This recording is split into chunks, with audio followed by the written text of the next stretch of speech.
ইতিমধ্যেই বাজারে আসার কথা গ্রীষ্মের ফসল, কিন্তু ফসলের যোগান কতটা মিলেছে বাজারে? গ্রীষ্মের ফসলের চাহিদা আর যোগানের মধ্যে ফারাক কি রয়েছে? বাজার দর কোথায় দাঁড়িয়ে? সব মিলিয়ে এই মুহূর্তে মানিকতলা বাজারে সরাসরি চলে যাব। অভিরূপা হাজরা আমাদের সঙ্গে রয়েছেন। যে খবর পাওয়া যাচ্ছে, বাজার দর এখন অনেকটাই ঊর্ধ্বমুখী। গ্রীষ্মের ফসলের ফলন কম, ফলত বাজারে যোগান কম চাহিদা অনুযায়ী, এবং তার প্রেক্ষিতে বাজার দর ঊর্ধ্বমুখী। অভিরূপা হাজরা রয়েছেন। অভিরূপা, সব মিলিয়ে মানিকতলা বাজারে শীতের সবজির যোগান এবং সেখানে কিছুটা সস্তায় পাওয়া গিয়েছিল শীতকালীন সবজি, তারপর ধীরে ধীরে মার্চের শেষ, সামনেই এপ্রিল, আরও দাবদাহ, বাজারে কতটা যোগান সবজির?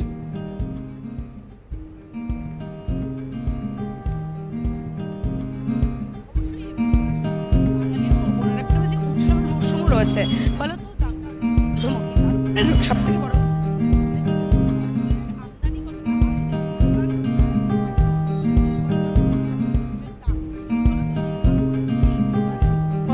স্পষ্ট শোনা যাচ্ছে না অভিরূপার কথা। সঙ্গে থাকো অভিরূপা।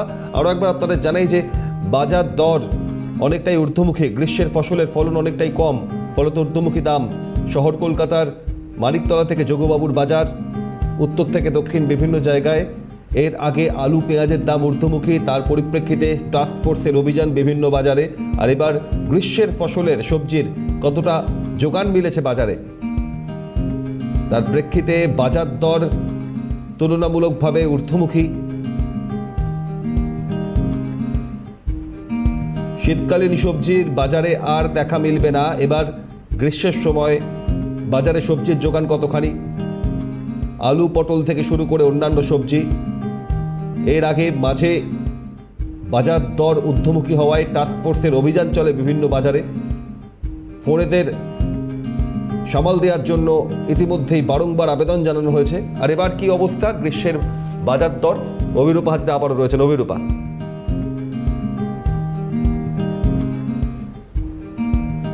যেরকম বলছিলাম যে দামটা এতটা বেড়েছে কেন, সব থেকে বাড়ার কারণ হচ্ছে এই যে যোগানটা কিরকম হয় তার উপর নির্ভর করে হচ্ছে দাম সবজির। আমি একটু জিজ্ঞাসা করব, সবজির দাম এখন কিরকম রয়েছে?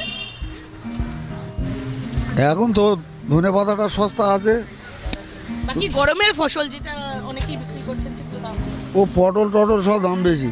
কেন এরকম দাম বেশি কেন, কি মনে হয়? কি দাম বেশি কি জন্য? চাষিদের কাছে শুনতে হয়, আমাদের কাছে কেনা যোগান কি আপনারা দেখছেন? যোগান নেই, কমে গেছে, সেই কারণেই কি দামটা? হ্যাঁ। আর বলছেন বৃষ্টির জন্য, বৃষ্টির কারণে কি হতে পারে? বৃষ্টির কারণে, বৃষ্টিটা হয়েছে, শিলাবৃষ্টি তো হয়েছে, নষ্ট হয়ে গেছে। তুমি শুনলে যে শিলাবৃষ্টি হয়েছে, নষ্ট হয়ে গিয়েছে, ফলত দামটা অনেকটাই ঊর্ধ্বমুখী। যারা কেনাকাটি করছেন আমি একটু জিজ্ঞাসা করবো, দাদা অনেক কিছু কিনলেন, দাম কিরকম রয়েছে? দাম তো ঠিকই আছে। দাম ওনারা বলছেন অনেক সবজির দামটা অনেকটাই ঊর্ধ্বমুখী, হ্যাঁ, অনেক হাই রয়েছে সবজির দাম, কি মনে হয়? না না ঠিকই আছে মোটামুটি। গরমকালেতে একটু বাড়বে, ঠান্ডাকালে একটু কম থাকে, গরমকালে একটু বাড়ে। যারা রয়েছেন আমি বিভিন্ন মানুষের থেকে অপিনিয়ন নেব, কীরকম দাম রয়েছে দাদা জিনিসের? আপনি তো অনেক কিছুই কিনলেন দেখলাম, কি দাম রয়েছে?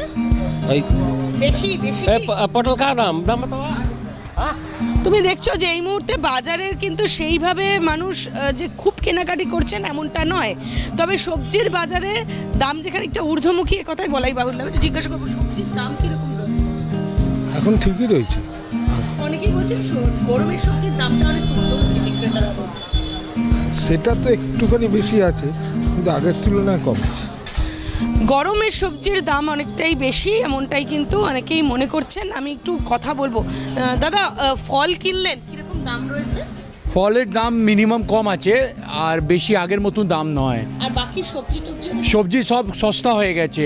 আগে যা 200 টাকা কিলো কিনতাম, এখন 90 টাকা কিলো হয়ে গেছে। রেট অনেক কমেছে, বাজারের সবজি রেট অনেক কমেছে।